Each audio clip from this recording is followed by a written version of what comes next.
Jingai Musume 110. Side story. A Day in the Life of Raid Glorio Alicia. Editors, Sebastian, Speed Phoenix, Joker. Understood, Your Majesty. I suppose the next item I must call to your attention is the annual Conference of the Lords. Do you believe that we would do best to alter it in any which way? One of the king's most trusted retainers posed a question as he regarded his lord from the other side of an absurdly large stack of paper. Let us alter the schedule and have it occur earlier than originally planned. King Raid Glorio Alicia responded as he continued reading through the many documents sitting atop his desk. Had Marquis Ralga and Margrave de Log arrested immediately if they so brazenly dare to attend, and if they do not, then march our men upon their gates and have them captured as rebels. Of course, Your Majesty. I will have all the preparations put in order immediately, replied the retainer. What shall we do about the food situation? Though the rebel threat has passed, Alshir's citizens are still in the midst of a crisis. Take any funds you require from the royal family's exchequer. The king paused for a moment. No, I rescind that command. This entire affair was ultimately a result of my incompetence. Take the funds from my personal coffers instead. Purchase food from any merchants that have it in stock and distribute it to the citizens alongside what has been confiscated by the army. Do ensure that you compensate any merchants who have suffered losses as a result of this fiasco. You may sell the castle's furniture should you find that my personal wealth proves insufficient. The king continued to read his documents after making the order, but he soon felt that something was amiss and raised his head. Upon doing so, he found the retainer, his confidant and most trusted friend, regarding him with a grin. He was a longtime friend, and he had been in the king's service for longer than he had sat upon a throne. Their long-standing, trusting relationship meant that the man bore many an important duty. Over half the king's supporters had either been killed or imprisoned when his son took over the castle by force. Raid was all but certain that his best friend had met an untimely demise, but much to his delight, the man had escaped his captors. Hearing the news had caused the king to think that there was happiness to be found even in misfortune. It turned out that the king's confidant had done more than just evade capture. The church's paladins had informed him that the man had remained on the run and stayed out of the eyes of the army in order to evade capture whilst also working towards the king's benefit. It was he that had contacted the church and convinced every other group present that allying with the king was to their benefit. It was he that provided the holy knights with a detailed account of the events that had occurred within the castle's walls, and it was he that had effectively put together all the necessary pieces to arrange for the king's rescue. What is it? Asked Raid. Nothing much, replied his confidant. I just happened to notice that you seem to be faring much better now, and I am quite glad to see it. His words caused King Raid to smile wryly. I did not have much of a choice. Do you not see this pile of documents? It would only have grown if I did not recover. Looking at you as you are now, Your Majesty, I can say with certainty that it is more than just that. You seem to be filled with energy, as you once were in our younger days. As someone that has served you for quite a number of years, I dare say that the aura about you fills me with nostalgia.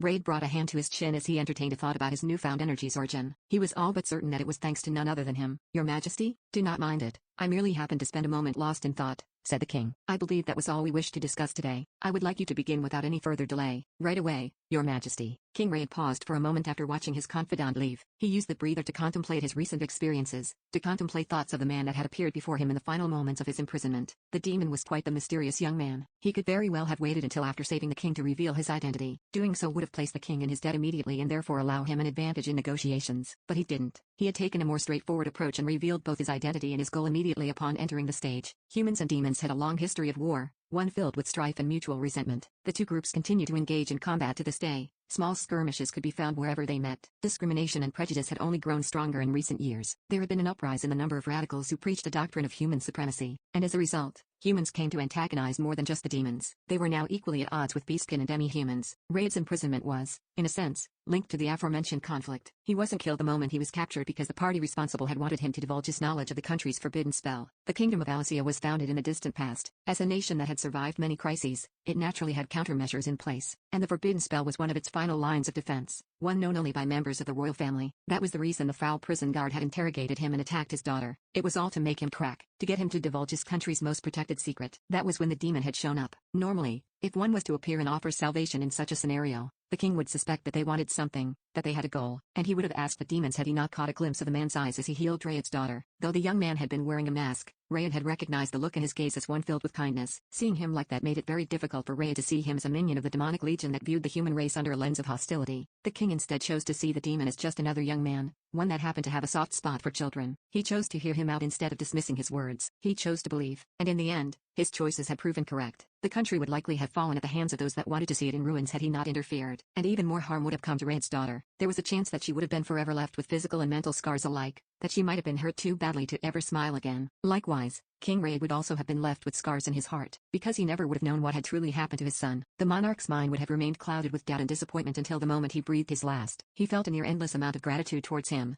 both as a king and as a father. But of course, gratitude wasn't all that there was. It wasn't as if Ray had thought nothing of demons as a whole. As the man that had manipulated Prince Ryot was a demon, he couldn't possibly claim that he felt no hate for demon kind. That said, the king felt as if all the time he had spent disliking demons may very well soon come to an end. For there was another place he could direct his wrath. The demon that had manipulated his son had worn an enchanted pendant. Upon analyzing it, his court's mages had reported that it was most likely a product manufactured by a major power to Alicia's southeast, the Rogard Empire. The Rogard Empire was regarded as one of the most influential and powerful countries that lay to the continent's south. It was a human country, one headed by an emperor with a thirst for conquest. He had already engaged in many a war, and those that bordered him considered him a great threat. The question that Ray had bore in mind was as follows: why would a demon possess a magically enchanted item created by humans? He understood that it was possible that the demon had simply taken it from a corpse or extorted its owner, but it was just as possible that it was something a human had willingly given the demon. There was a chance that the empire had begun to work hand in hand with demons. Alicia was a large country. It was powerful enough to ward off the empire's attempts at invasion because their militaries were at an equilibrium. However, that would no longer continue to be the case should the kingdom collapse from the inside out. Raid knew that the empire would happily gobble up his territory if the equilibrium collapsed. Similarly, the demons would also love to see Alicia fall. The magic items that Raid's country produced were crucial to the anti-demon alliance and its operations. If it were to fall, then the demons would no longer feel nearly as much pressure from humanity's forces. Just like the empire, they too would only see benefit from his country's demise. The Imperials, like most other human nations, were also supposed to be at war with the demons. Raid found it difficult to imagine the two working together under the table, but it was his duty to bear the weight of an entire country on his shoulders. He had to consider the worst-case scenario. He needed to prepare a means of defense, a means adequate enough to protect those that inhabited his country from those who wished it harm. Acquainting myself with him was truly quite a stroke of luck, Raid muttered. The future looked grim. Meeting such a kind-hearted and powerful individual just as danger appeared on the horizon was, to the king, nothing short of a godsend, because it provided him with ease of mind. He knew now that his daughter would be safe even if the worst came to pass. All he had to do was send her his way. He knew for a fact that Earl wouldn't be turned away, that the demon lord would take her in and protect her. Of course, Raid knew that such an act was precisely what it meant to take advantage of the other man's goodwill, and it did make him feel rather guilty, but it was the only way he knew to keep her safe. Fortunately, his daughter seemed to have taken quite favorably to him as well. He was sure that, if she were to take up residence with him, she would be able to spend her days in blissful peace, and that was all he wanted. The only thing he desired was for his daughter to grow up happy and healthy. I pray that he and I may remain good neighbors to one another from now on.